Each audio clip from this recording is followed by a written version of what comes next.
All right, guys, so in the last video you heard me talk about we were coming into a major freeze, so that is tonight. We got all the wells on the farm drained down.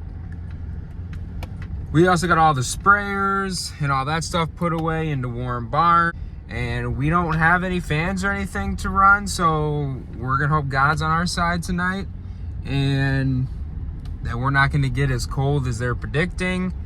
They're saying that we're gonna get down to like 30, 31. Last night we were only supposed to get down to like 36, so it ended up being 29. I don't really trust some of these digital gauges all the way. So my truck's reading 45. This one is reading about 42 right now. We have 5 of these sitting across the farm.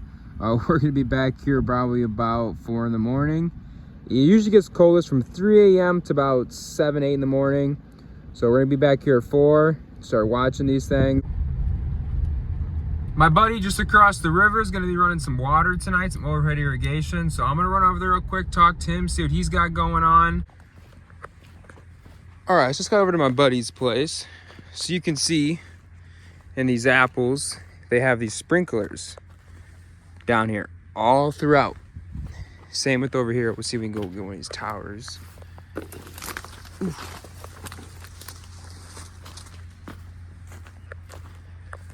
So these big sprinklers, and they got these lines run through here, and basically it'll spray water over the entire tree. And I'll put a picture in of what it'll kind of look like. They'll be iced over. And a lot of people think that this is a bad way to do it, but actually when you make ice, it actually will keep this at 32 degrees, and you're not going to get any colder, so you're less likely to actually freeze the crop. So it's a form of protection. And they do it. They've had really good success with it, really good luck with it. We don't have this setup. I kind of wish we did, especially coming into a cold night like this. I mean, you can see things are just start to shoot. I mean, just look how many buds are in these reds. They'll turn these on probably around midnight and start making ice. And then they can't shut them off again until, as soon as it starts to melt sometime tomorrow. So, I mean, they could be running until noon. But this is an awesome way to protect the orchards, and hopefully, best of luck to my buddy, and hopefully they got a crop in here this year.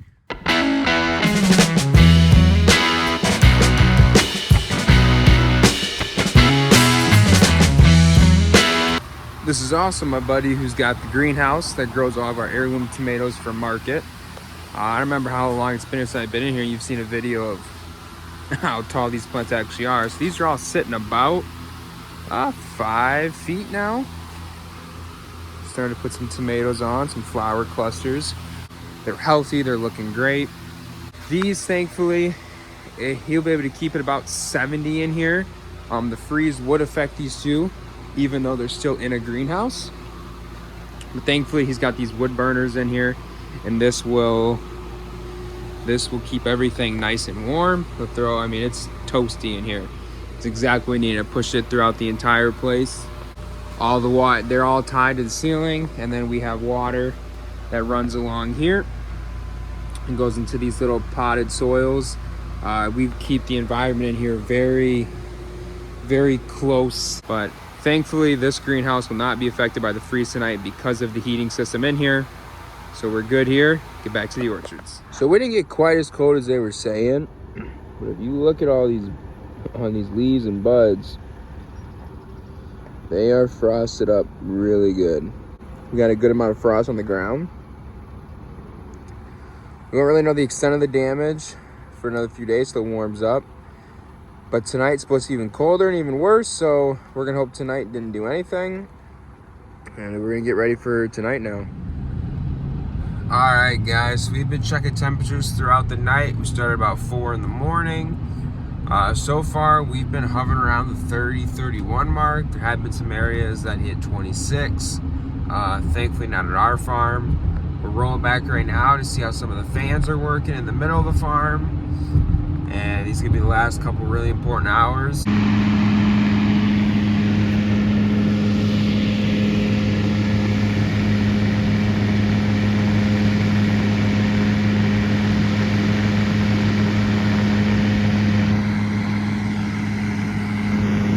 So it's a little frosty out.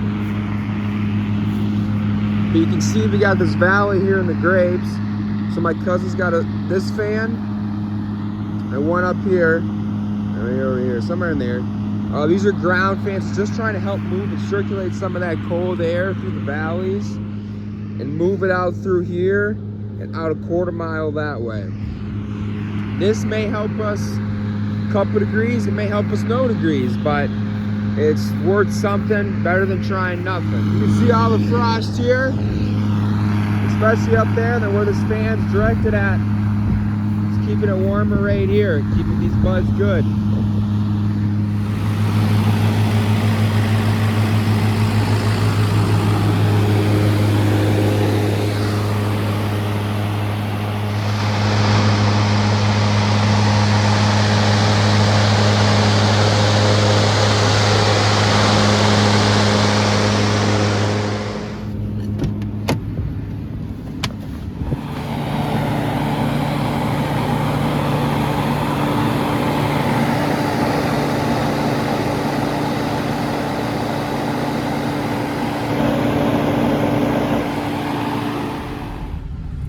Alright guys, so basically the rest of the morning, we're just going to drive around, check temperatures. Being it's so cold, we're not going to see damage for 2-3 more days. We need to let things warm up and cells start to move again and buds start to push and grow. Then we'll start to see the damage. This was a 4-day cold snap last night and tonight for sure being the worst and the coldest. I do expect to see a little bit of damage, which sucks, but you know, it is what it is. Hopefully we'll still have a pretty decent crop overall. We'll go check that out. That's it for this one. Make sure you guys tune in for the next video.